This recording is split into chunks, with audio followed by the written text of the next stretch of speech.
Chapter number, chapter name and section number. Online people आपको भी करना है please. Chapter number, chapter name and section numbers. जो बीच का कॉलम है वो थोड़ा फॉर बड़ा रखो। फर्स्ट और थर्ड कॉलम छोटा रखा तो भी चलेगा, फर्स्ट और थर्ड छोटा रखा तो भी चलेगा। ये लॉ का पढ़ाई स्टार्ट फ्रॉम टुडे ओनली। कुछ आगे पीछे मत करो, जितना पाइल अप मत करो, जितना है वो मेरे साथ खत्म करो ताकि आप टेस्ट दे सकते हो। Chapter number, chapter name and sections, very very important.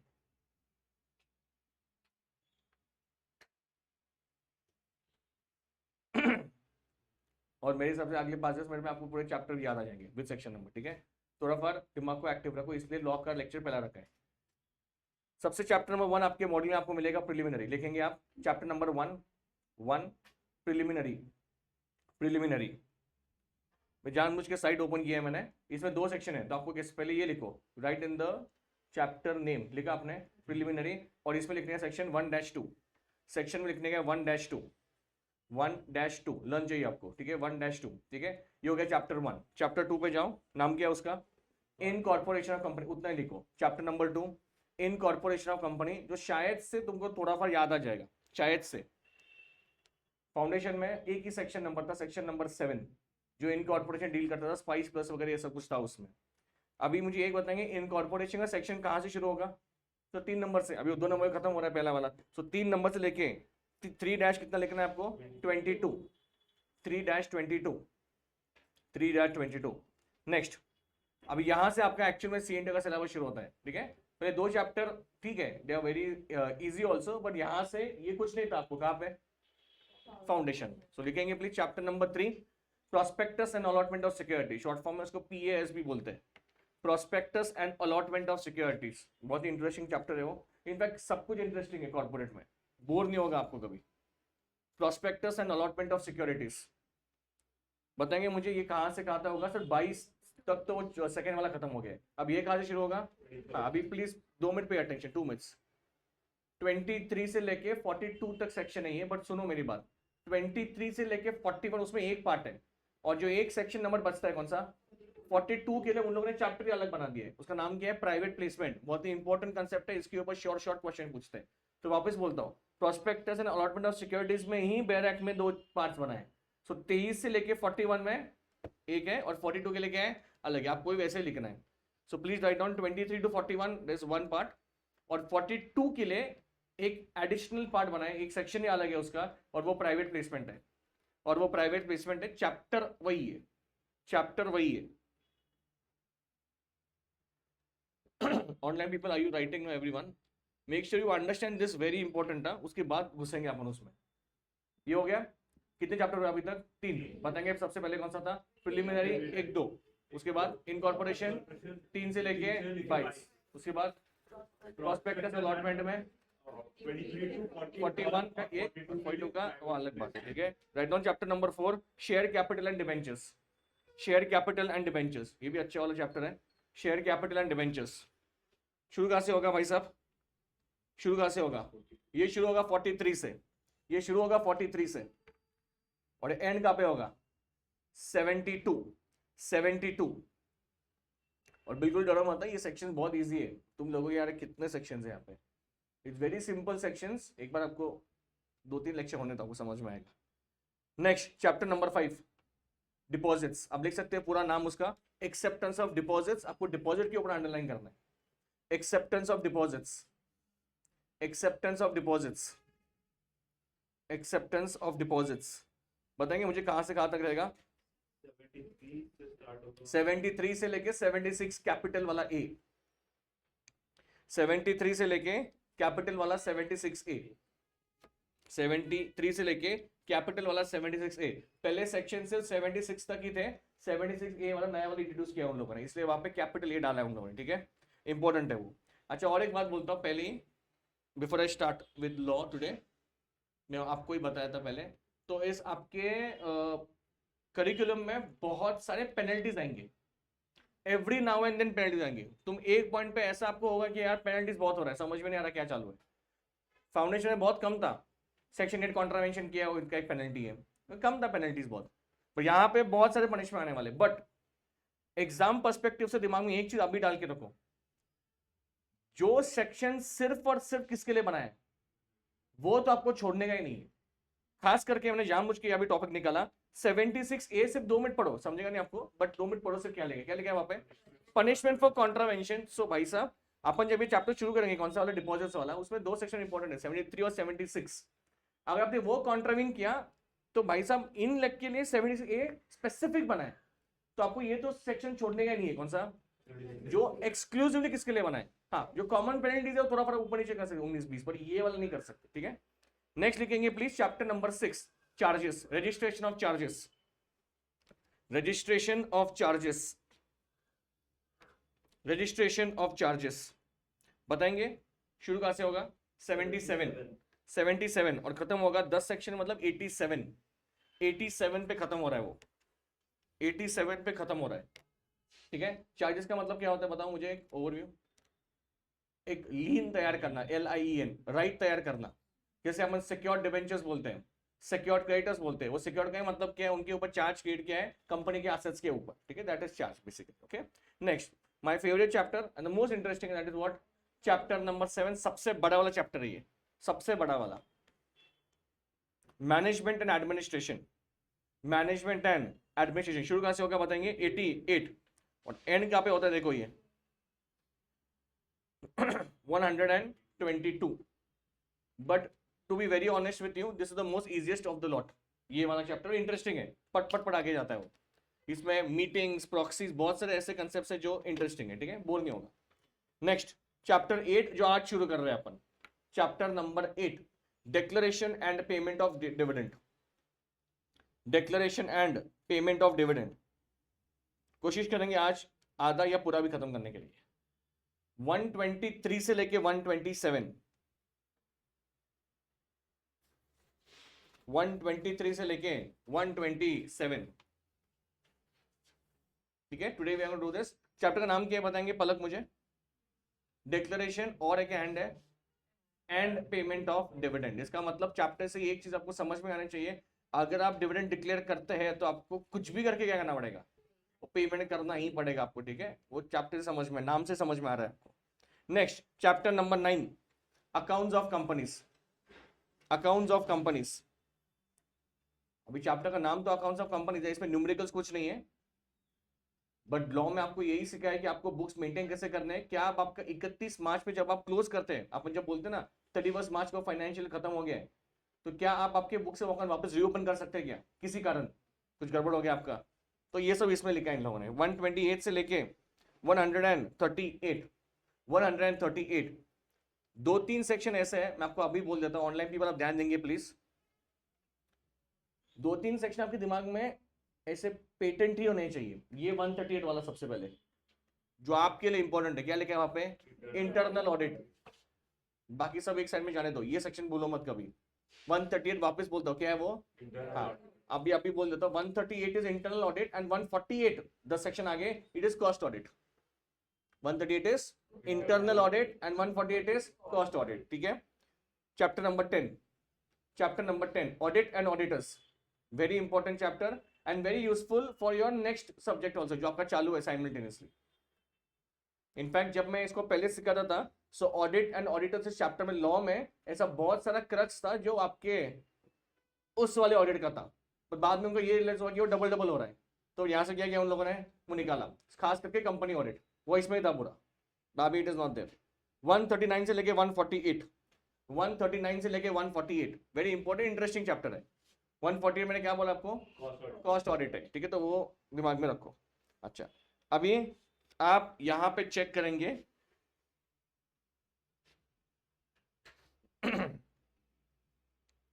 मैं आपको अभी यहां पे चलता हूं, this is your module, okay. 7, 8, 9, 10 बराबर, आपने 10 तक लिखा। अभी ये आपका चैप्टर नंबर 11 जो है वो अभी डाला है हम लोगों ने, तो ये लिखेंगे आप please, companies incorporated outside India, chapter 11, companies incorporated outside India, अभी और एक बात, can I have everybody's 2 minute attention, 2 minutes, I tell you why. आपने जो स्टार्टिंग से चैप्टर नंबर लिखे हैं वो एक्चुअल में बेयर एक्ट के चैप्टर है। अपन यहाँ पे सीरियल नंबर नहीं लिख रहे 1 2 3 4 5, वो सीरियल नंबर नहीं, वो चैप्टर नंबर है। बट जब लास्ट का पॉइंट आता है ना, वो कंपनीज इनकॉर्पोरेटेड आउटसाइड इंडिया, वो तो आपने सीरियल नंबर में वो बेसिकली कितना आ रहा है chapter, but actually bare act में कौन सा है, वो बेयर एक्ट में कौन सा है 22 है, वो आपको पता होना चाहिए। सो उन लोगों ने 11th का चैप्टर नहीं उठाया है, वो एक्चुअली सब फोकस फाइनल में था डायरेक्टर्स का, वो आपके है ही नहीं आपको इंटर में। तो ये वाला चैप्टर उठाया उन लोगों ने, क्या बिकॉज वाई फॉरेन कंपनीज का आपको जिक्र किया था, कहाँ पे फाउंडेशन में, बट वो एक ही सेक्शन था 2 क्लॉज 42, उसके आगे कुछ भी नहीं था। पर यहाँ पे सब कुछ डाला है उन लोगों ने अभी, वो बहुत छोटा वाला चैप्टर है। तो आप आपके रेफरेंस के लिए वहां पे लिखेंगे क्या, the Baer Act chapter is what 22, just for your reference, just for your reference, and please write down section number 379 से लेके 393A, 379 से लेके 393, ये एक चैप्टर ऐसा कि जो थोड़ा अलग है। एग्जाम हाँ, ये हो गया 393A, ये हो गया, दिस इज योर 70 मार्क्स। अच्छा, इसमें एक चीज और कमी है, और वो क्या बताएंगे मुझे प्लीज, LLP। इसमें और एक LLP आपका एक ऐड हो रहा है, एंड देन आपका कॉर्पोरेट क्या हो जाता है, खत्म। बट आपका पूरा फोकस इसके ऊपर चाहिए, पूरा लाइक मोर देन हाफ नहीं, 80-90% यही रहेगा आपका क्या, कॉर्पोरेट में जो चैप्टर्स आपने लिखे, इसका LLP खत्म करना है। उसके बाद वो 3 अदर लॉस खत्म करने, किसको पता है अदर लॉस का नाम क्या है, लिखेंगे आप प्लीज, वो भी लिख दो नीचे, सिर्फ नाम लिखो, पता होना चाहिए वो क्या क्या है।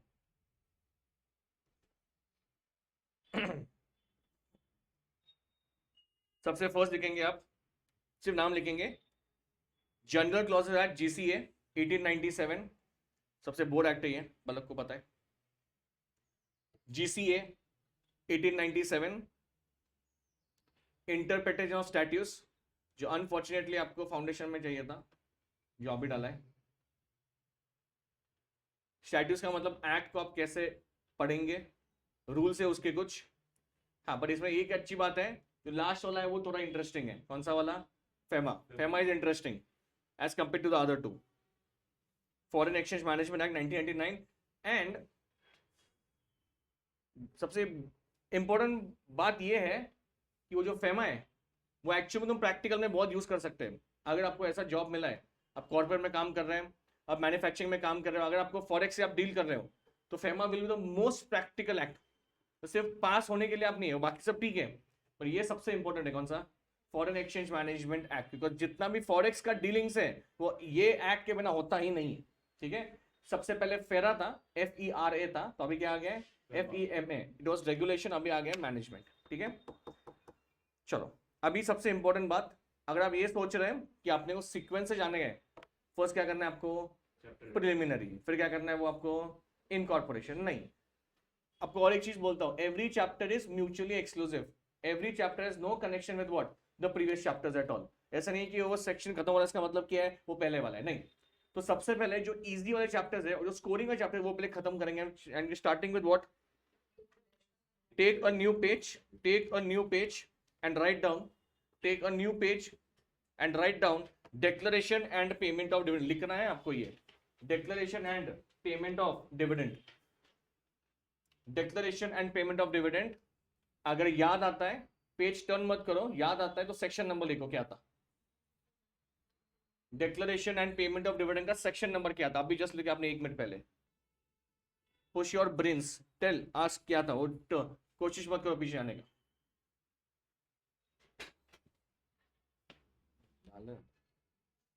डिक्लेरेशन पेमेंट ऑफ डिविडेंड क्या था, सोचो 2 minute.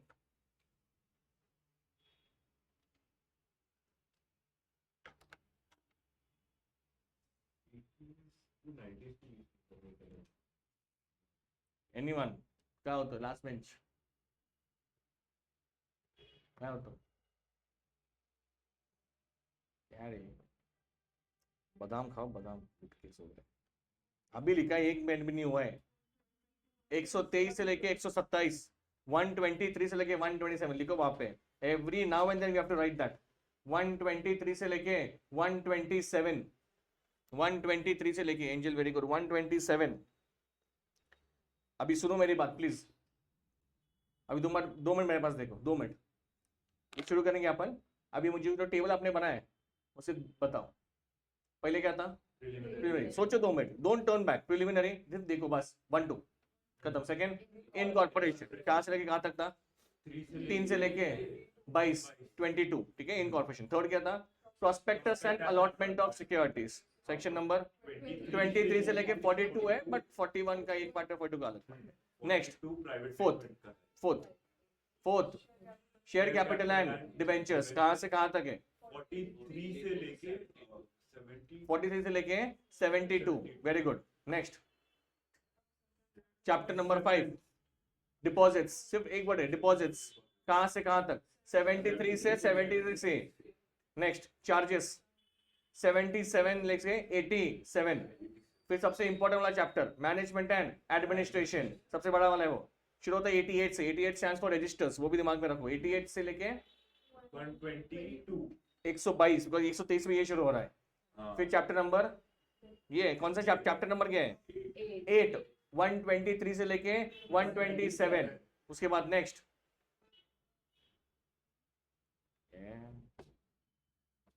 Next after dividend what is there? Chapter 9 क्या है? अगं बाई झालं की आता किती लिहिणार आहे? झालं की डिक्लेअर पेमेंट डिव्हिडंड, ह्याच्या पुढं काय आहे ते बघून तरी नीट वाच. Accounts of companies, very good. कहां से? 128 से लेके 138. वेरी गुड, 128 से लेके 138, वेरी गुड.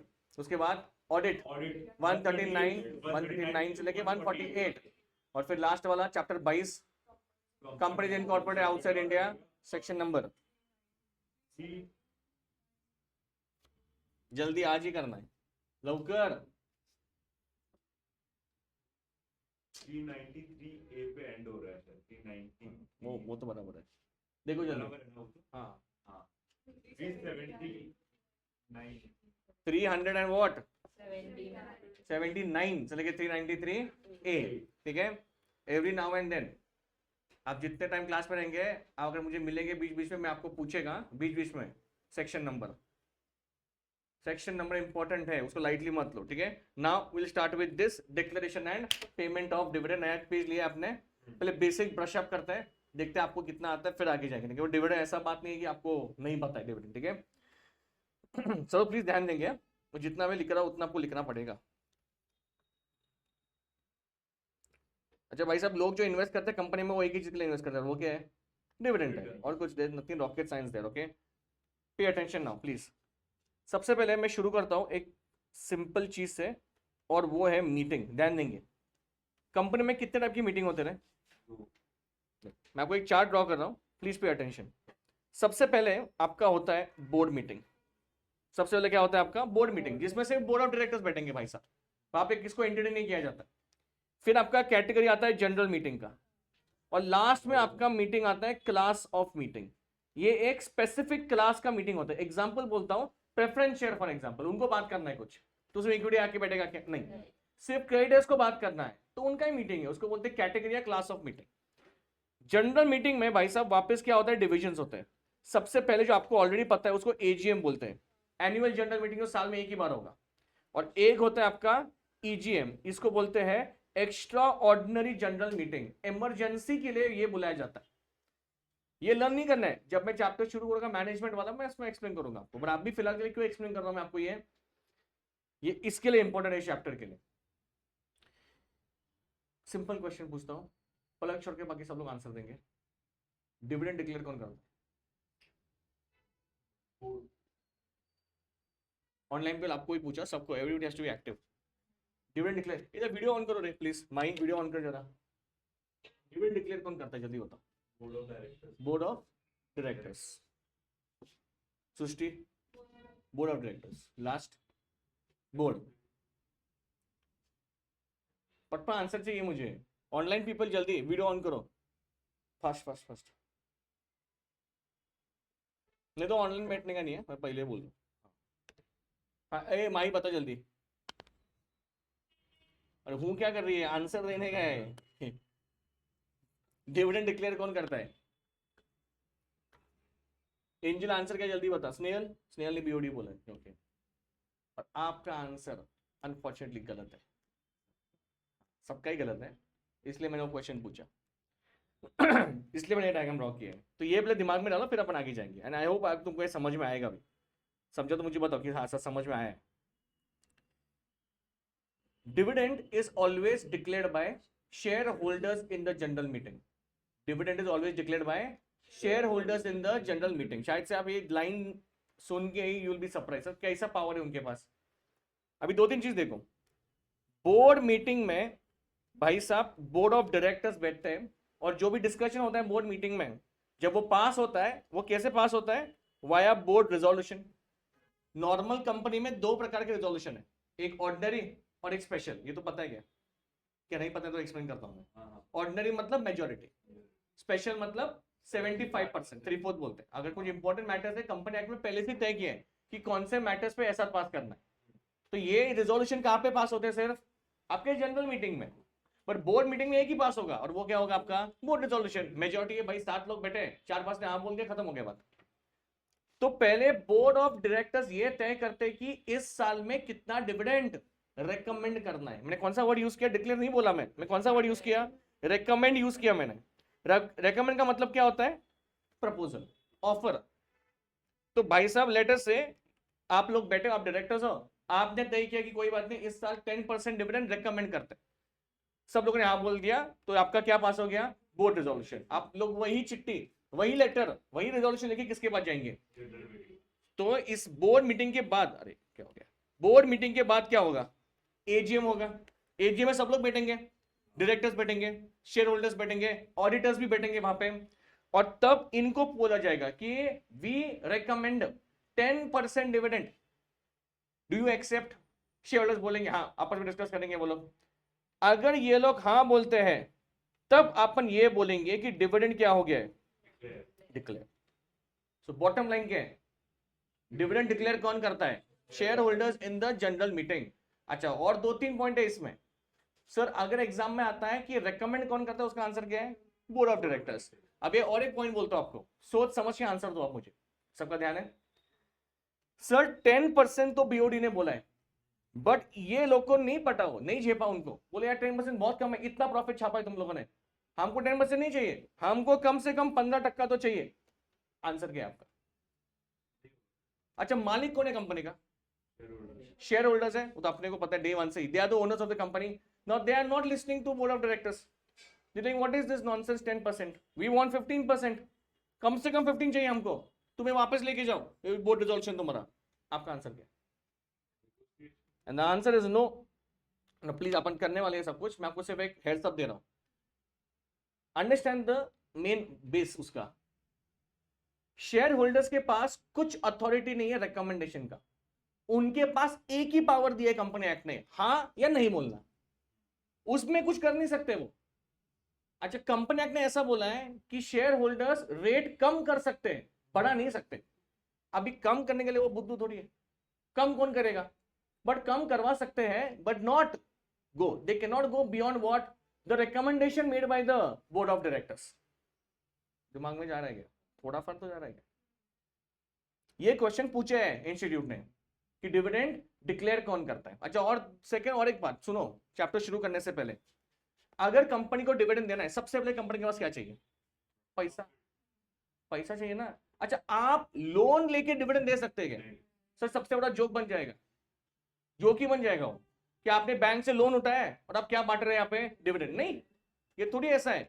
अच्छा, मुझे और एक चीज बताओ, इस साल में प्रॉफिट है, आपने डिविडेंड दिया, अगर इस साल में प्रॉफिट नहीं है फिर भी इनका मस्ती था बोर्ड ऑफ डायरेक्टर्स कि हमको डिविडेंड देना है, दे सकते हैं क्या, दे सकते हैं आप, कहां से, सर अभी आपने क्या बताया, लोन तो ले नहीं सकते आप, तो भाई पिछले साल का प्रॉफिट रहेगा ना, उसको आप रिजर्व एंड सरप्लस बोलते हो।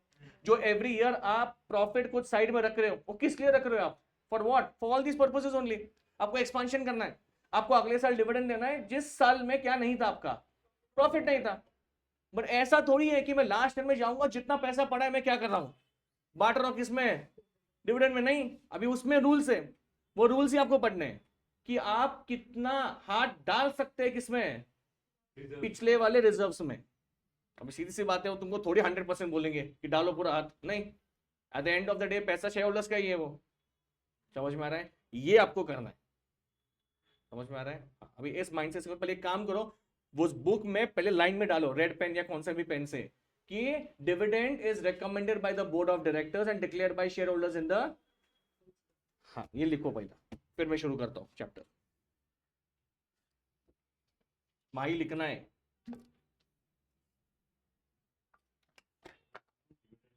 recommended by the BOD and declared by the share holders in the general meeting.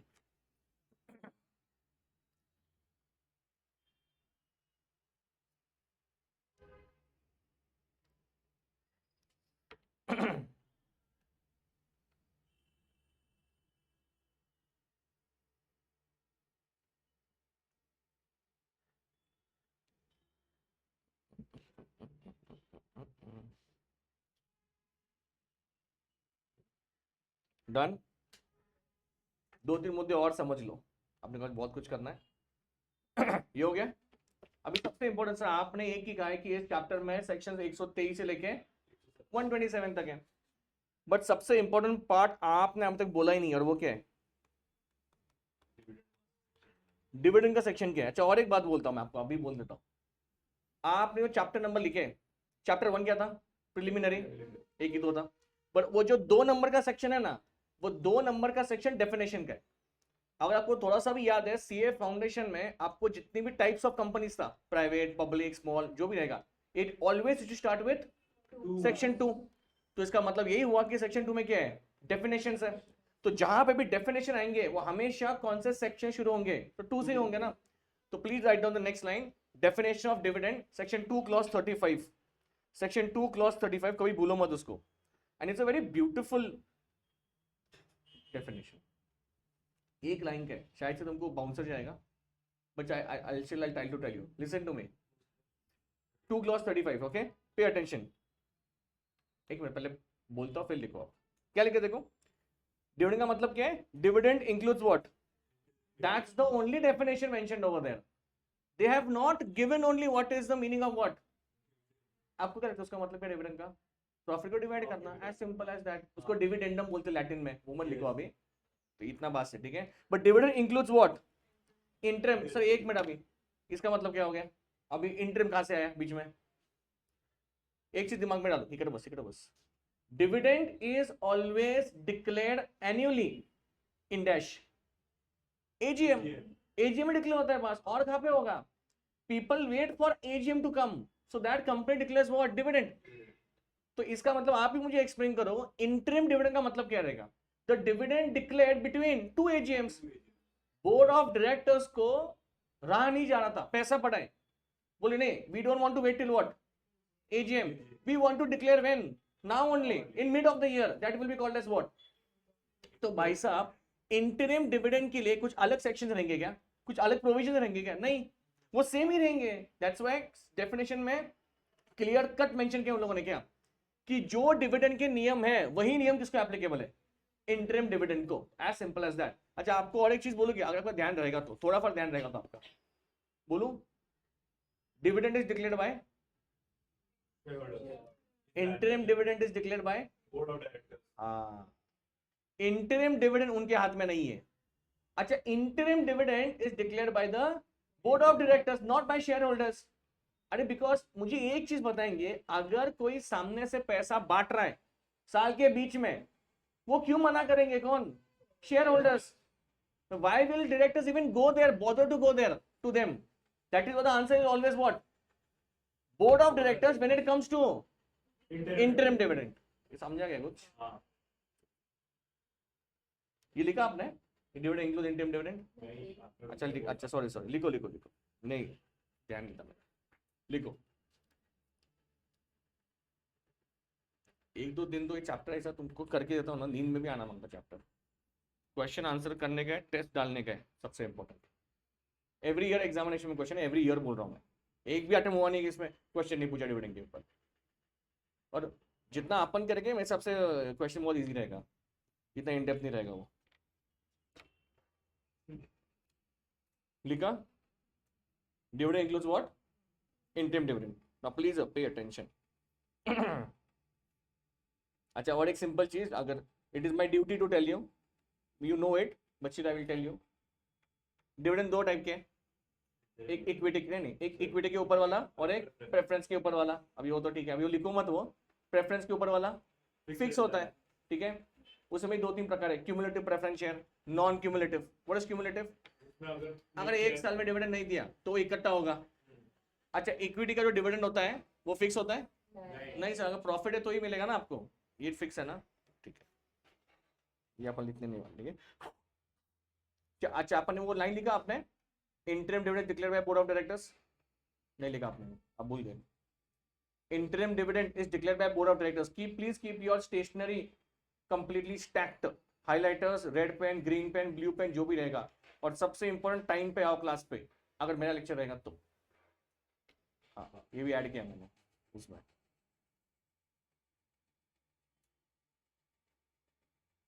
Interim dividend declared by board of directors, ये दिमाग में गए आपके? लॉजिक समझ में आ रहा है? ठीक है।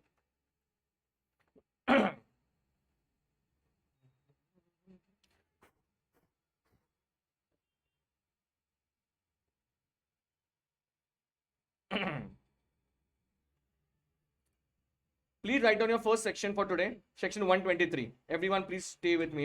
123. 123. Provisions regarding declaration and payment of dividend. Provisions. इंजर आप सोए नहीं हो ना? पक्का? Provisions regarding declaration and payment of dividend. मतलब कुछ नियम है, वो नियम आपको अंडरस्टैंड करना है, पर एक नियम बहुत भारी है उसमें, वो एक्चुअल में इंटरेस्टिंग है। सबसे पहले मैं आपको सिखाता हूं और फिर लिखो आप, don't write anything now, wait. तो बंद कर, अभी बंद करके, ठीक है। सबसे पहले मैंने आपको आंसर क्या दिया, ध्यान देंगे सब लोग please, everyone pay attention, don't flow तोड़ो मत। सबसे पहले एक ही आंसर रहेगा ना, प्रॉफिट, जो इस साल का प्रॉफिट है। अच्छा, मुझे आप एक चीज बताएंगे यार, अगर डिविडेंड डिक्लेयर करना है आपको, अब तक ये पता नहीं है, पर मुझे एक चीज जनरल नॉलेज बताओ सर, ग्रॉस प्रॉफिट भी होता है और नेट प्रॉफिट भी होता है, कौन सा प्रॉफिट इस्तेमाल करेंगे? बराबर, विल बी नेट प्रॉफिट। सब कुछ माइनस करने के बाद जो हाथ में बच रहा है, आपका लॉस जाना चाहिए, डेप्रिसिएशन, सब कुछ, हाँ ये पैसा है जो मैं बांट सकता हूं, तो वो यूज करो, लिखो मत, वेट।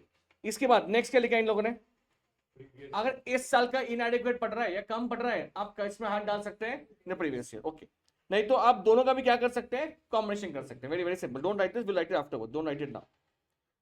उसके बाद ऐसा भी हो सकता है कि सरकार ने कुछ आपको सब्सिडी दी है, सरकार ने कुछ पैसा दिया है आपको, कौन से पेमेंट के लिए, डिविडेंड के लिए। See, government always gives you what, encouragement, if it's a startup they will give you money, लक्ष्य दें please. And we'll write that afterwards. Now please pay attention for the next 2 pointers. ये सबसे important, इसमें amendment हुआ था, क्या लिखा है वहां पे?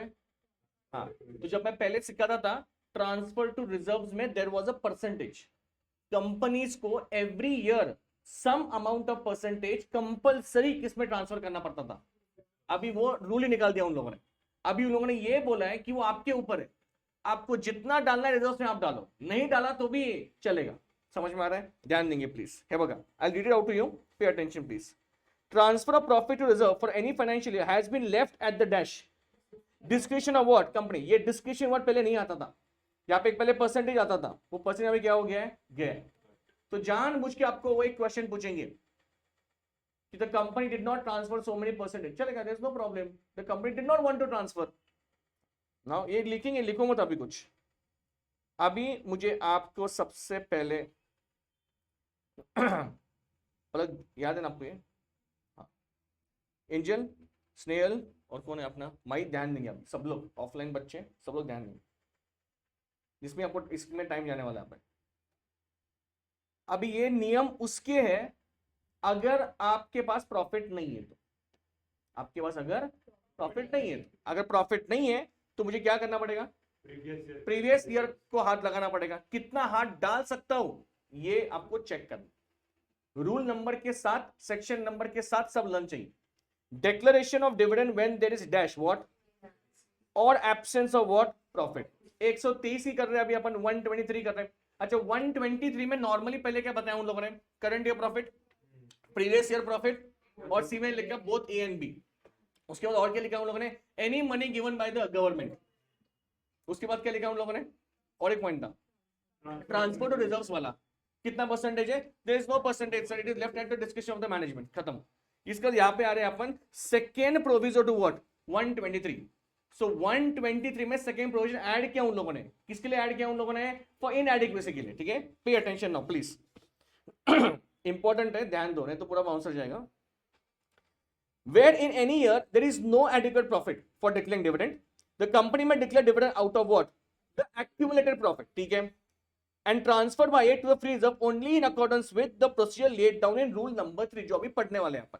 तो सर इसमें दो नंबर अभी आ रहे हैं, एक आपने पहले ऊपर क्या कहा हमको, सेकेंड प्रोविजो टू सेक्शन 123, एक हो गया, और ये नियम किसमें लिखा है उन लोगों ने, rule 3 of dash what, companies declaration payment of dividend rules 2014। जब आप आंसर लिखेंगे इंप्रेशन डालने के लिए आपको ये दोनों भी लिखना पड़ेगा, as per rule 3 of so and so under the second provision to what 123। Sir वो बात नहीं करेंगे, पहले देखेंगे क्या क्या है। अच्छा और एक बात सुनो, जब मैं फ्री रिजर्व्स बोलता हूं इसका मतलब क्या है, why it is called as free reserve, why it is called as free reserve, why not only reserves, sir I can use it anyhow, there is no obligation to it. तो free reserves में एक reserve नहीं आता है, कौन सा वाला, very good, revaluation reserve, because revaluation reserve is nothing but what, a imaginary reserve, hypothetical reserve.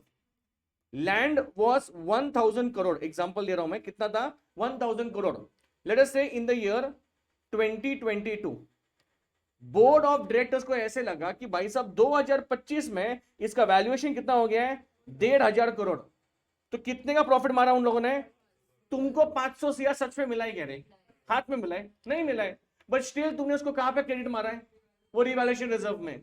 So can I use this for payment of dividend, नहीं, तो इट इज नॉट अलाउड, पे अटेंशन प्लीज। अभी मैं शुरू कर रहा हूं ये रूल, एंजल स्नेहल माई ध्यान देंगे। रूल 3 में 3 कंडीशंस है, कितने कंडीशंस है, 3, 4 लिखे वहां पे, बस 3 ही है सिर्फ, ठीक है। ये 3 कंडीशन फॉलो करने के बाद जितना पैसा बच रहा है आप पिछले वाले डब्बे में से निकाल सकते हैं, ऐसे शब्द यूज करो जब आप खुद को भी एक्सप्लेन कर रहे हैं। Under rule 3 such declaration shall be subject to following condition. देखते हैं, सबसे पहला कंडीशन आपके स्क्रीन के सामने आ रहा है, क्या है, अच्छा एक बार वापस बोल रहा हूं मैं, सुनो, अपन ये नियम क्यों कर रहे हैं अभी, बिकॉज इस साल का प्रॉफिट कम पड़ रहा है, that is the reason you have come to rule 3। अगर 1 साल का प्रॉफिट है तो इसमें आने का कुछ भी चांसेस नहीं है, ठीक है।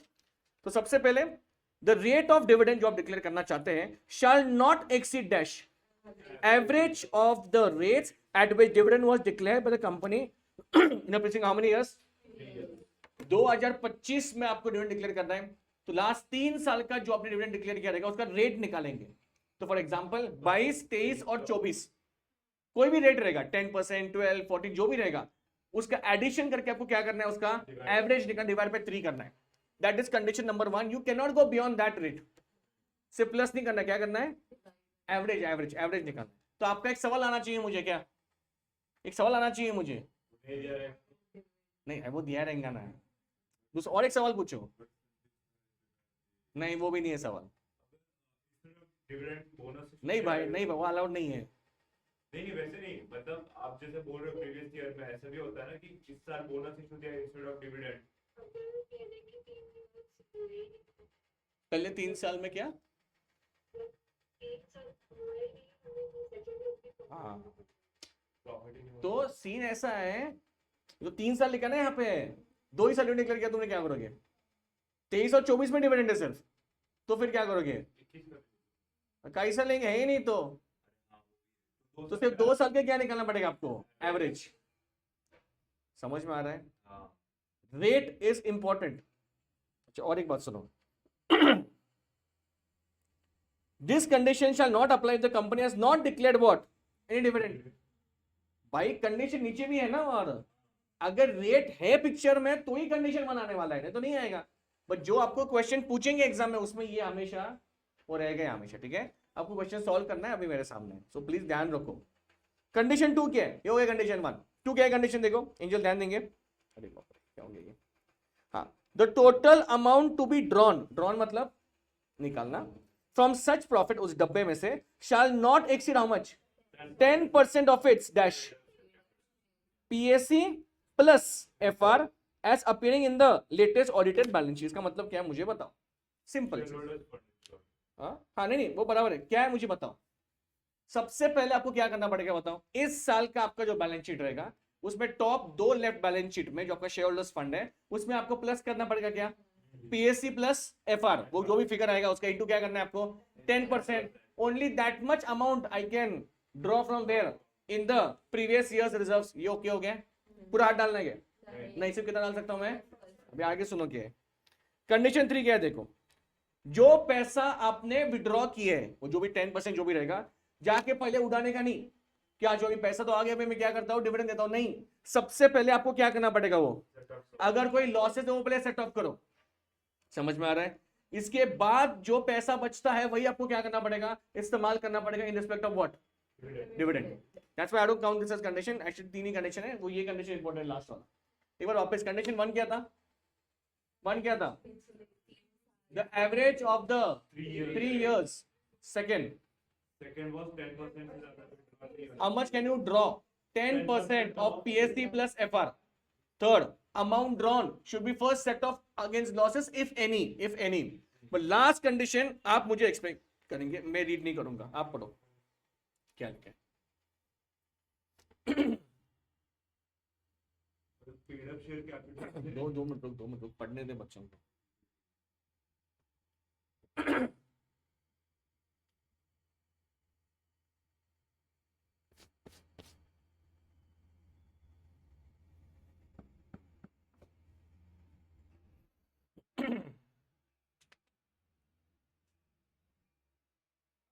Paid up share capital 15% of paid up share capital जो रहेगा, जो अमाउंट रहेगी उससे ज्यादा ही होना चाहिए free reserve after withdrawing the amount. बराबर, डब्बे में कितना पैसा रहना चाहिए उसका बात चालू है। ऐसा ना हो कि आपने हाथ डाल के 10% निकाला ना, वो खत्म ही हो गया, वही खत्म हो गया डब्बा। नहीं, उसने अभी आउट कंडीशन डाला उन लोगों ने कि आपको उसमें झांक के देखना पड़ेगा अंदर, और कितना पैसा रहना चाहिए उसमें 15% ऑफ हाँ। PSC। तो हाँ, तो इसमें एक चीज नहीं है, और वो क्या है, इसमें एक चीज नहीं है क्या, FR। देखो इफ यू अगर आपने बराबर स्टडी किया इन डेप्थ तो ये आपको समझ में आने वाला है। कंडीशन 2 में it was PSC plus FR, condition 4 में FR नहीं है, सिर्फ क्या लिखा है उन लोगों ने, PSC लिखा है, इसका ध्यान चाहिए। अच्छा सर ठीक है, इस साल का बैलेंस शीट निकाला मैंने, 15% क्या किया, PSC निकाला। जो भी अमाउंट आएगा मुझे पहले ये चेक करना पड़ेगा कि उतना अमाउंट एटलीस्ट उसमें बाकी है, किसमें। तो कहना है से वन सिंपल थिंग, आपका जो कंडीशन 2 था ना, कौन सा वाला, जो पैसा आपने विड्रॉ किया था, that amount will be restricted by condition number 4। अगर गलती से उसने अमाउंट ज्यादा निकाला है, बट कंडीशन 4 आपको क्या बोल रहा है अभी, वापस आपको कम करना पड़ेगा amount. So at the end of the day ये कंडीशन 4 होने के बाद जो अमाउंट बच रहा है that is your final answer. 1 2 3 4, कुछ करो मत अभी।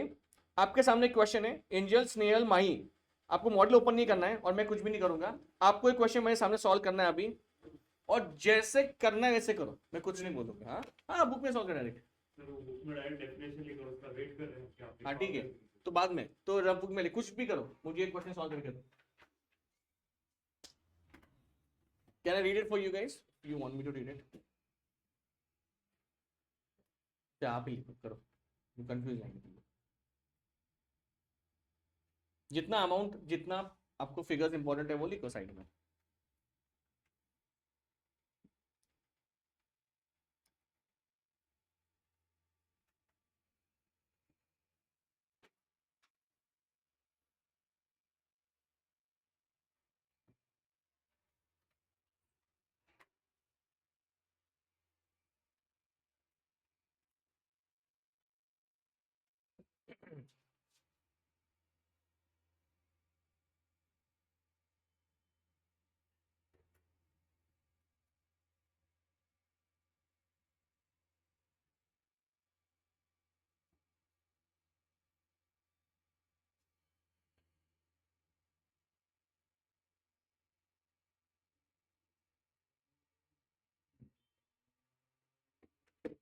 रेट पूछा है ना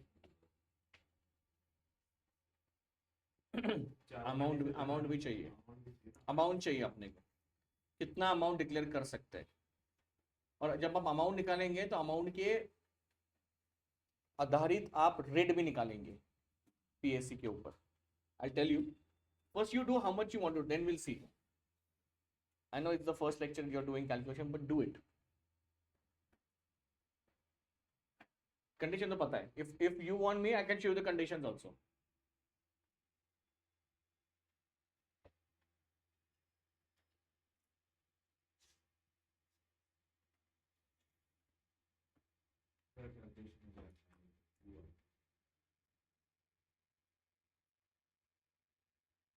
कितना मैक्सिमम डिविडेंड जो दे पाएगी कंपनी वो होगा 7% और उसका अमाउंट होगा 14 लाख।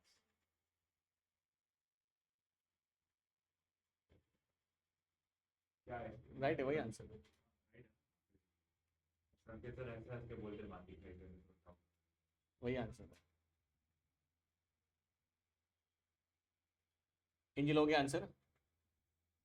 अच्छा स्नेहल, माही, क्या भी हो गया,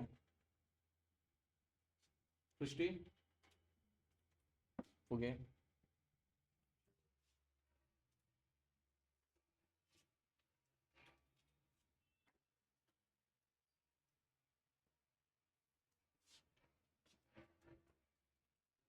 क्वेश्चन आते हैं पेपर में उसमें डिक्लेरेशन का ये सॉल्विंग पार्ट भी आएगा केस का क्वेश्चन ये आया नहीं कभी। आया नहीं क्योंकि ये तो मतलब एक ऐसा अच्छा पार्ट भी हो सकता है ना उसके डालना रहेगा। ये डाला नहीं अब तक उन लोगों ने कभी ये वाला क्वेश्चन। अरे बहुत से पूछते हैं उनको, और वो कभी भी मिसले प्रोसीजरल पार्ट पूछते हैं। डिविडेंड डिक्लेयर कितने दिन में करना है, नहीं किया तो क्या। क्वेश्चन डाला what are the conditions inadequate profits और फिर if that is so the companies this is एक क्वेश्चन डाल देना मस्त 4 मार्क के लिए मतलब टाइम भी। ये वाला सबसे भारी वाला क्वेश्चन है। हाँ ये अगर क्वेश्चन आया तो बेसिकली आपको समझ में आया, अगर ये क्वेश्चन नहीं आया तो मतलब बेसिकली आपको थोड़ा बारा कंफ्यूजन है। कितना नया लो नहीं, एंजल अभी भी कर रही है। माही, स्नेहल का आंसर आया 14 लाख। एंजल आपका भी वही आया शायद। अभी माही आप बाकी हो। माही ऐसा सच में आया क्या माही? ओके पे अटेंशन, आलेगा 14 लाख आंसर आहे, सांगतो कसं सोपं आहे। केलं असणारच तू। सबसे पहले क्या किया आपने, वो रेट निकाला कंडीशन कितना है 10.33। ओके अच्छा, dividend is always given on dash the face the paid up capital. तो अगर आपको इंस्टीट्यूट का आंसर चेक करना है तो देखो आपका भी आंसर बराबर है, बट चेक करेंगे। सर 10.33 आया, इसका मतलब I can declare dividend 10.33% on what, the paid up capital. कितना आता है मुझे बताओ, पेड अप कैपिटल कितना है उसका 200 पे 10.33 कितना होता है 20.6। But can I really give 20.6? No sir, अभी भी कंडीशन नीचे बाकी है। कंडीशन 2 क्या था मुझे बताओ, paid up capital plus PSC plus FR का कितना निकालना है 10% निकालना है। तो पीएससी कितना था 200 और 240 कितना है 10% उसका 44 लाख का मतलब क्या मुझे बताओ। इतना अपन क्या कर सकते हैं, विड्रॉ कर सकते हैं, बट लॉसेस दिया उन लोगों ने। कितना लॉसेस दिए 30 लाख लॉस दिए, तो बचा कितना अमाउंट 14 लाख से सिर्फ मैं क्या कर सकता हूँ, बांट सकता हूँ। ठीक है, इसके बाद नेक्स्ट कंडीशन 4 अभी कंडीशन 4 क्या था 10% ऑफ द पीएससी, उतना अमाउंट उसमें रहना चाहिए। तो भाई साहब बहुत अमाउंट है 15%, पर अमाउंट बहुत है। 200 का 15% कितना होता है, कितना 200 है ना, कितना होता है 200 का 15%। मुझे एक बताओ आपने कितना अमाउंट विड्रॉ किया उसमें से, उस डब्बे में से। डब्बे में कितना अमाउंट था मुझे बताओ, पहले वाले में 240 लाख था। तो जितना आपका ये वाला आंसर है ना, कौन सा वाला, यही आपका क्या है फाइनल आंसर है, बिकॉज उसमें बहुत सारा पैसा अभी भी बचा है। ये अमाउंट और भी कम हो सकता था अगर ये वाले में अमाउंट कम होता था। तो ये वाले में देखो ना, आपने 210 में से कितना विड्रॉ किया है सिर्फ, और कितना बाकी है उसमें, और कितना चाहिए था बाकी।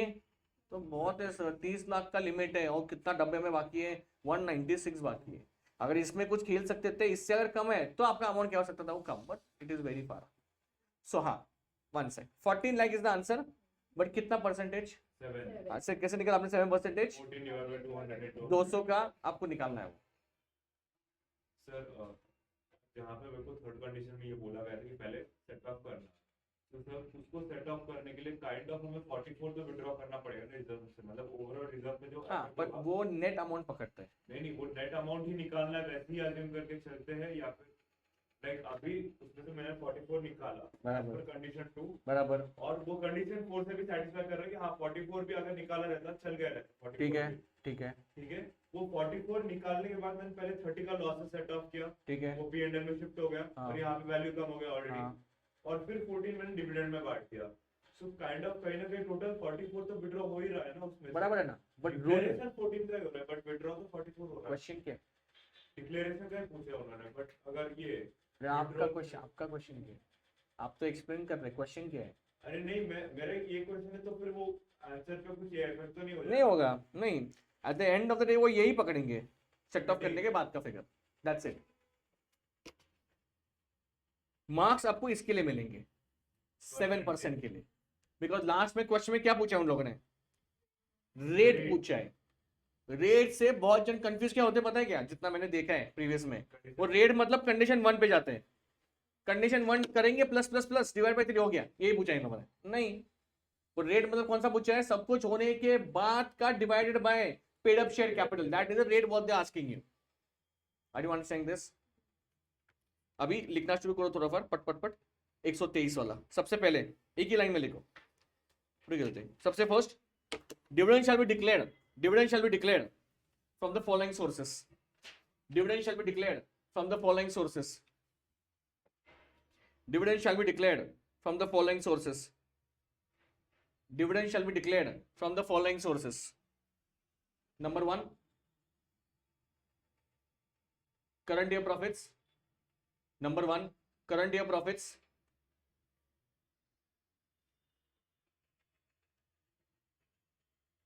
Previous, second number, previous year profits, previous year profits, previous year profits after providing for depreciation,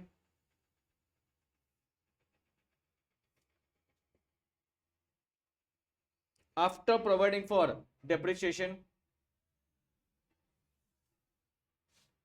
See both A and B, both A and B.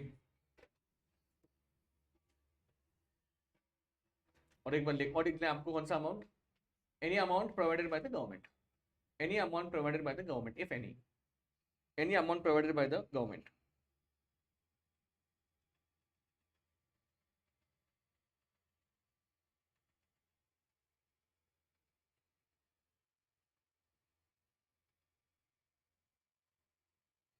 सबसे important part, please pay attention, कुछ नोट्स भी लिखने हैं आपने को important वाले, जो थोड़े बार आपको पूछ सकते हैं। Can you tell me one thing, आपके कंपनी ने मशीनरी बेचा है, मशीन्स, उसका प्रॉफिट आया, वो बांट रहे लोग डिविडेंड में, प्रॉफिट हुआ है मशीन में, मशीन में प्रॉफिट हुआ है, आपको चलेगा क्या? नोट नंबर 3, नहीं रिलेशन नहीं है, सच में पैसा आया है मशीन में, सच में पैसा आया है आपको। 1 करोड़ का मशीन था, आपने 1.5 करोड़ में बेचा, पैसा आया 1.5 करोड़, तो जो एक्स्ट्रा 50 लाख रुपए है, क्या आप वो इस्तेमाल कर सकते हैं क्या डिविडेंड में? तीसरे नंबर का नोट पढ़ो, और को लिखना भी है वो, डिविडेंड में सिर्फ आपके ऑपरेशनल प्रॉफिट ही गिनने जाते हैं, जो आपका हर रोज का काम होता है। मशीनरी आपका हर रोज का काम नहीं है बेचने का, that is once in a blue moon, that profit will not be counted for declaration of what? Important point है, नोट करो, वो लिखेंगे आप प्लीज। कैपिटल प्रॉफिट्स, सही लिहाजा है, capital profits are not the same as distributable profit, are not the same as distributable profit, are not the same as distributable profits, because they are not earned in the normal course of business, they are not earned in the normal course of business, they are not earned in normal course of business. Next point क्या है? Transfer to reserve वाला point, तो transfer of profit reserve is left at the discretion of the management of the company. बस important note है, important point लिखो ये सब कुछ. Transfer of profits to reserves, transfer of profits to reserves has been left to the discretion of the company. Discretion of the company. Discretion का मतलब option, उनके ऊपर है वो.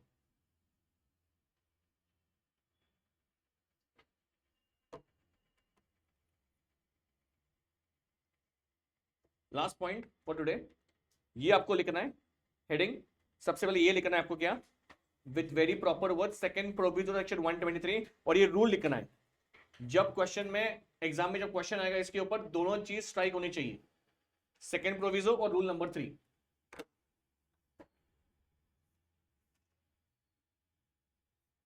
उसके बाद वो 4 कंडीशन लिखना है आपको.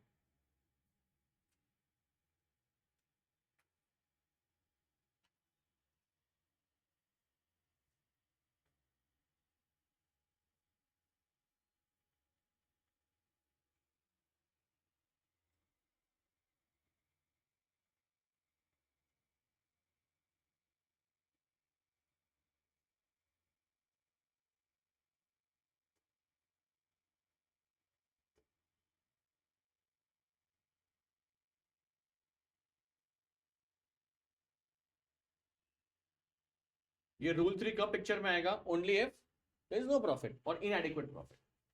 वो पैराग्राफ मत लिखो पूरा, आपको दो ही चीज लिखना है, इसे ऊपर का सेकंड प्रोविजन वाला पॉइंट और रूल 3 वाला पॉइंट, वो लिखा. उसके बाद 4 conditions.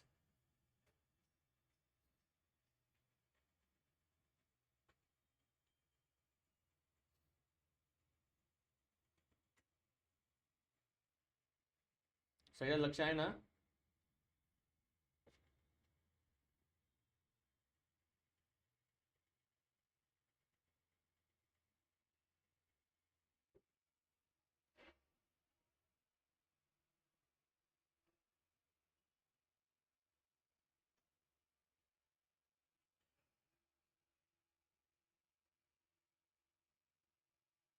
Let me know so that I can scroll it.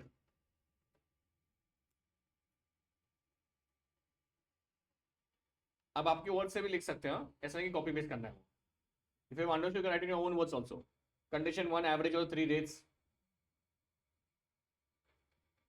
Amount to be drawn should not exceed 10% of PSK plus FR. तुमच्या शब्दात लिहा प्लीज.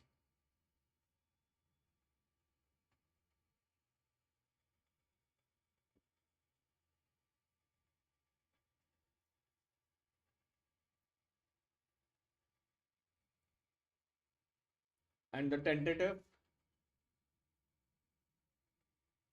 अच्छा बाद में बोलता हूँ, लिखो भाई.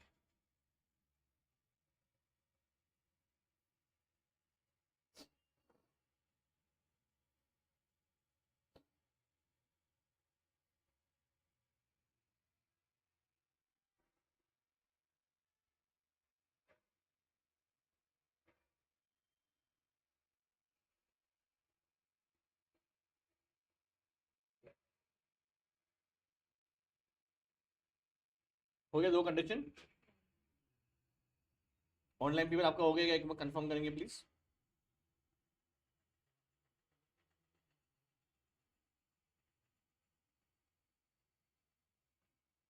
Amount drawn should be utilized to set off, and last is the balance should not fall below 15% of PSC. The balance should not fall below 15% of PSC. Simple.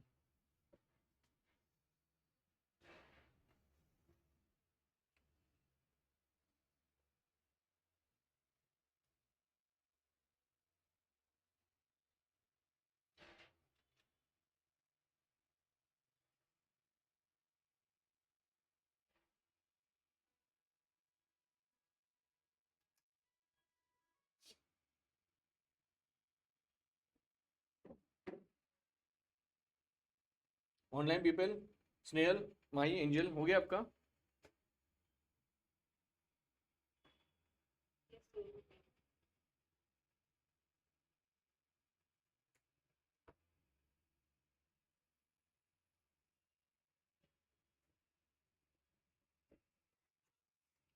खत्म हो गया है? कुछ फिनिशिंग टचेस करेंगे। रूल 3 किसको applicable नहीं है? वो बहुत होशियार है, बोलते ये हम लोग नहीं फॉलो करेंगे। क्या? हमको जितना देना है हम दे देंगे। कौन सा वाला कंपनी? गवर्नमेंट। 2 क्लॉज 45। ऐसे आपको बहुत सारे इसमें मिलेगा, ठीक है? Just write down, they will not ask you in examinations also, but just for your information I am telling. Red pen से लिख सकते हैं आप, the above rule is not applicable to government company. See the basic funda is very simple, I don't want to leave anything from the module. Module में इतना सारा knowledge है, many people avoid modules for law, but there are lot of points in this. Paper इसके बाहर आएगा नहीं, confirm जो भी है वो इसमें से आएगा। टाइम जाने दो, पर इसमें से ही करो,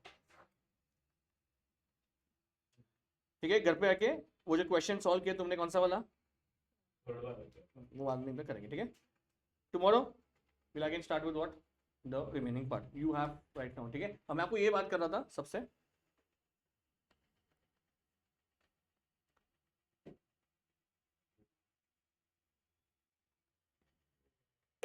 ठीक है? 24 को निकल रहे हैं, डेट्स कंफर्म हुए हैं। 24 को क्यों? बिकॉज वो फाउंडेशन का लास्ट पेपर 24 को है। 18, 20, 22, 24 उनका पेपर शायद से 5 बजे खत्म होगा, नहीं सॉरी 4 बजे। लास्ट 2 to 4 होता है ना स्लॉट, लास्ट वाला, पहले वाला 5 से होता है ना, हाँ, तो उसी रात को निकलेंगे, ठीक है? That is the main agenda. So let me, सब कुछ आइटनरी आ जाएगा आपके ग्रुप के ऊपर, ठीक है? Friends are invited, siblings are invited, girlfriend boyfriends are invited, just give me heads up पहले। सब कुछ everybody invited, there is no problem in that, but just let me know so that we can book, क्या हो, book the bus accordingly, ठीक है? आपको तो आना ही, आपका इतना लोड नहीं, आपका टाइम बहुत ज़्यादा है, आगे है बहुत, ट्राई टू कम, ठीक है? चलो we stop here. Thank you everyone, have a good day, great day.